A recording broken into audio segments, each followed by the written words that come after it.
Welcome back to our NCAA football win total series. We are continuing in the AAC and we are on to Florida Atlantic. This is a program that started in 2001 under Howard Schellenberger, a 4-6 season, a 2-9 season, and then they went 11-3 in 2003. Lost in the FCS semifinals, and then 2004 were 9-3. Then made the jump to FBS. They moved up to the Sun Belt. Schellenberger would get in the two bowls in 07 and 08. And after a 1-11 season in 2011, he was gone. And then it was kind of some rough times. Carl Pelini had 2 years, it didn't go well. Charlie Partridge had 3 years, it didn't go well. And they bring in Lane Kiffin. Lane Kiffin goes 11-3 in his first years, wins the Boca Raton Bowl. 5-7 the next year, 11-3 again, wins the Boca Raton Bowl. And he's on his way out. They bring in Willie Taggart. 5-4 in 2020, goes to a bowl game, but then back-to-back 5-7 seasons, and he's gone. Tom Herman then takes over last year, and he starts out with a win. Monmouth wins 42-20, but they lost to Ohio, at Clemson, at Illinois after that. They beat Tulsa and then South Florida on the road before losing to UTSA and then beating Charlotte on the road. So 4-4 at that point, but things go downhill. They lose at UAB by 3. They lose 22-7 East Carolina. They lose 24-8 at Tulane, or against Tulane, and then they lose 24-21 at Rice. 3 pretty low-scoring games for them, but also other than UAB.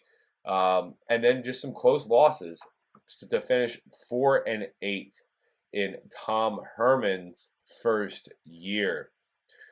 We look at the team this year. Offense wasn't great. When they had the ground game going, they did well. When they didn't, it just didn't go well. Cam Francher's coming in from Marshall. He's been up and down his entire career. He should be able to push the ball downfield more, but he will also probably add some interceptions. He's going to be throwing to B.J. Alexander. He's the top target coming back, but he only had 10 grabs last year. Marlon Johnson comes in from Buffalo. Milan Tucker comes in from App State. And then Zeke Moore will also be a contributor at the tight end spot. Running back, they have Zavuri Mobley, who's going to be the leading rusher coming back, but he only had 62 yards. So Florida State transfer C.J. Campbell will also get plenty of chances. And then the offensive line also has some new parts. Federico Martinez is one of the best setters in the AAC, but it's 4 other brand new starters after that. So not a lot of returning production for FAU. The pass rush was good. The run defense was okay. The defense was okay last year. If we start on the defensive line, it's okay. Marlon Bradley was good, but missed half the season. He was hurt. Evan Anderson's gone, so they've lost all their bulk in the interior. They do bring in Prince Boyd from Purdue. He's going to have to replace that. At linebacker, Jackson Ambush is coming off 89 tackles last year and a sack. They also have former Auburn Tiger Desmond Tisdale. That will be the middle linebackers. They have questions on the outside, though. And the secondary is pretty solid. It's Philip Dunn from Indiana and Kazir Brown from Maine. That will be the main focal points. Those are your 2 big transfers. The other 2 guys will be brand new starters, young guys that are FAU grown. Overall, though, there are a lot of young parts on this defense, and if not, they're transfers. So could be a tough year for the defense. We look at the schedule. They open up August 31st against Michigan State. Then they play Army on September 7th, and then FIU on the 14th. They're at UConn after that, and then Wagner to close out the end of the month. They could easily be 4-1 to start the year before they hit their bye. On the 12th, though, they play North Texas. I have that as a toss-up, lean loss. UTSA on the 19th on the road will be a loss before another bye. And then they have, on November 1st, they play USF before going to East Carolina. Then they they go to Temple on the 14th of November. They host Charlotte, and then they go to Tulsa at the end of the year.